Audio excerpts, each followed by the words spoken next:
সবুজে ঘেরা একটি ছোট্ট গ্রামে বাস করত দুই ভাই, বড় ভাই রাশেদ আর ছোট ভাই রাজু। তাদের বাবা ছিলেন একজন পরিশ্রমী কৃষক। ভোরের আলো ফুটতেই তিনি মাঠে চলে যেতেন, আর দুই ভাইও ধীরে ধীরে বড় হতে হতে বাবার কাজে সাহায্য করতে শুরু করল। রাশেদ ছিল শান্ত, ধীর আর চিন্তাশীল। সে সব কাজ ভেবে চিন্তে করত। অন্যদিকে রাজু ছিল চঞ্চল আর একটু আবেগী। সে দ্রুত কাজ করতে চাইত, কিন্তু অনেক সময় তাড়াহুড়ো করে ভুল করে ফেলত। তবুও দুজনের মধ্যে ভালোবাসা ছিল গভীর। এক বছর গ্রামের পাশ দিয়ে বয়ে যাওয়া নদীতে বড় বন্যা হল। মাঠের ফসল প্রায় নষ্ট হয়ে গেল। তাদের পরিবার বড় সংকটে পড়ল।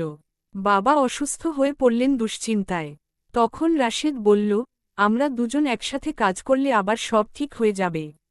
রাজুও মাথা নাড়ল। পরদিন ভোরে তারা মাঠে গেল। কাদায় ভরা জমি পরিষ্কার করতে শুরু করল। রাশেদ ধীরে ধীরে মাটি সমান করছিল, আর রাজু পানি সরানোর নালা কাটছিল।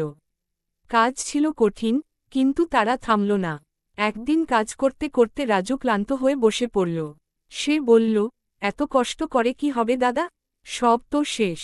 রাশেদ মৃদু হেসে বলল, শেষ তখনই হয় যখন আমরা হাল ছেড়ে দিই। যতক্ষণ চেষ্টা আছে, ততক্ষণ আশা আছে। এই কথা রাজুর মনে দাগ কাটল। সে আবার উঠে দাঁড়াল। দিন কেটে গেল। তারা নতুন করে বীজ বপন করল। গ্রামবাসীরাও তাদের পরিশ্রম দেখে সাহায্যের হাত বাড়িয়ে দিল। মাস কয়েক পর মাঠে সবুজ ধান দুলতে শুরু করল। সেই দৃশ্য দেখে তাদের বাবার চোখে জল এসে গেল। তিনি বললেন, তোমরা শুধু ফসল ফলাওনি, আমাদের ঘরে আশা ফিরিয়ে এনেছ। কিন্তু গল্প এখানেই শেষ নয়। একদিন গ্রামের বাজারে ধান বিক্রি করতে গিয়ে দুই ভাইয়ের মধ্যে ভুল বোঝাবুঝি হল। রাজু মনে করল, রাশেদ নাকি বেশি টাকা নিজের কাছে রেখে দিয়েছে।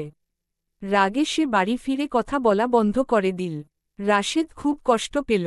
সে জানত, টাকা সে আলাদা করে রেখেছে বাবার ওষুধ কেনার জন্য। কিন্তু রাজুকে কিছু না বলেই সে চুপ করেছিল। কয়েকদিন পর বাবা অসুস্থ হয়ে পড়লে রাশেদ সেই জমিয়ে রাখা টাকা বের করে ওষুধ কিনে আনল। সব বুঝতে পেরে রাজু লজ্জায় মাথা নিচু করল। সে দাদার কাছে গিয়ে বলল, আমি তোমাকে ভুল বুঝেছি। আমাকে ক্ষমা করো। রাশেদ তাকে জড়িয়ে ধরে বলল, ভাইয়ের মাঝে ক্ষমা চাওয়ার দরকার হয় না। এরপর থেকে তারা একে অপরের সঙ্গে সব কথা খোলামেলা বলতে শুরু করল। তারা বুঝল, সন্দেহ সম্পর্ক নষ্ট করে, আর বিশ্বাস সম্পর্ককে শক্ত করে। বছর ঘুরে আবার নতুন ফসল এল। তাদের জমি আগের চেয়ে বেশি ফলন দিল। গ্রামে সবাই তাদের উদাহরণ হিসেবে দেখাতে লাগল। কেউ ঝগড়া করলে গ্রামের বয়স্করা বলত, রাশেদ আর রাজুর মতো একসাথে থাকলে সব সমস্যার সমাধান হয়। সময়ের সাথে তারা বড় হল, সংসার করল। কিন্তু তাদের বন্ধন একই রকম রইল। তারা সব সিদ্ধান্ত একসাথে নিত, সুখ দুঃখ ভাগ করে নিত।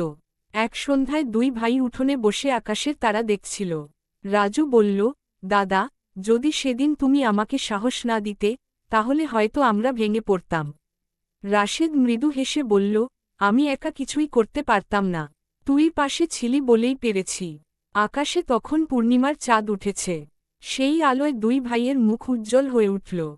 তাদের জীবন শিখিয়ে দিল, সম্পদ বা অর্থ নয়, সত্যিকারের শক্তি হল ভালোবাসা, বিশ্বাস আর একতার বন্ধন। গ্রামের মানুষ আজও বলে, দুই ভাইয়ের ঐক্যই তাদের সাফল্যের মূল চাবিকাঠি ছিল। আর রাশেদ ও রাজু প্রমাণ করে দিল, যত ঝড়ই আসুক, যদি হৃদয়ে ভ্রাতৃত্বের আলো জ্বলে, তবে কোনো বাধাই বড় নয়।